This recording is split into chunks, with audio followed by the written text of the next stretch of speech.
આજે આપણે દહીં વડી બનાવીશું. એમાં 1 વાટકી ચણાનો લોટ લીધો અને બીજી આપણે અડધી વાટકી નાખીશું. આટલું ચણાનો લોટ લીધો છે.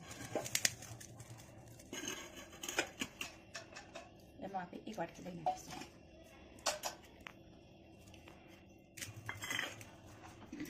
એક ચમચી મીઠું નાખીશું. 1 થી 1.5 ચમચી મીઠું નાખીશું. અડધી ચમચી હળદર, 1 ચમચી મરચું નાખીશું. અડધી ચમચી હિંગ નાખીશું. હવે આને પાણી નાખીને આપણે હલાવી દઈશું. આપણે આને નાખીશું તો જેથી કરીને અંદર ગોબરા ના પડી જાય.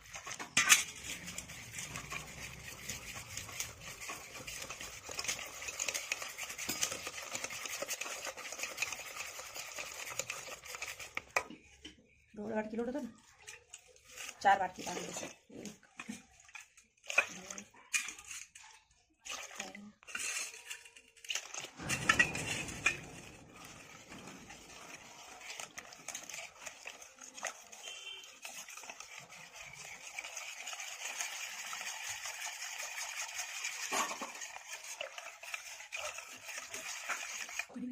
ખબર ના પડી આપે દીધી છે.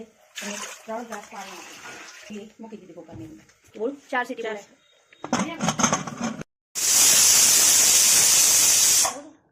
ના પડે. 4 સીટી પડી ગઈ છે. હવે આપણે એને ખોલી નાખશું. ગેસ ફૂલ જ છે. તપેલીને બહાર કાઢીને આપણે એને એક રીતે મિક્સ કરશું. કારણ કે બધો ચણાનો લોટ ચડી નહીં જતો, અડધો બાકી રહી જાય છે. એને પાછું ફેંકી દઈશું. પછી ફરી વાર 4 સીટી કરશું.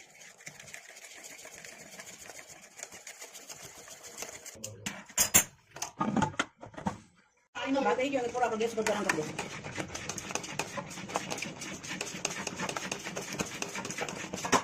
આવી રીતે થાળી લઈને આમ ગોળ ગોળ ફેરવી દેવાનું. પછી ફેંકી દેવાનું. પહેલાં અંદરથી પડવાની, પછી બહારથી પડવાની.